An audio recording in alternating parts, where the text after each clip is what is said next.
ఓం జై శ్రీ మహాగం గణపతియే నమః. ఓం నమో జై శ్రీమన్నారాయణ. ఇవాళ మనము శ్రీ విష్ణు సహస్రం పారాయణంలోని 16 నుండి 20 శ్లోకములు విని నేర్చుకుందాము. Today we will try to hear the shlokas number 16 till 20 from Lord Sri Vishnu Sahasranamam and learn them.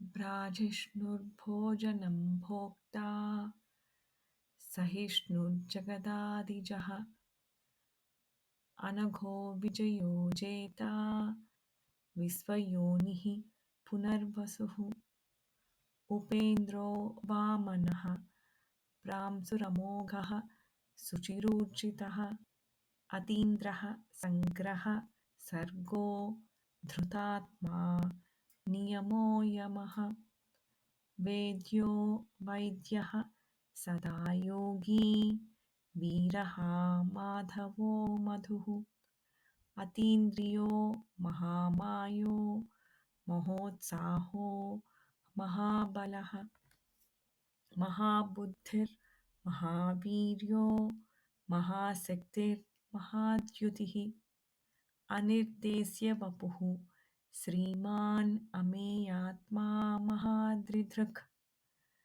महेश्वासो महीभर्ता श्रीनिवासः सताङ्गतिः अनिरुद्धः सुरानन्दो गोविन्दो गोविदाम्पतिः. ओम नमो जय श्रीमन्नारायण.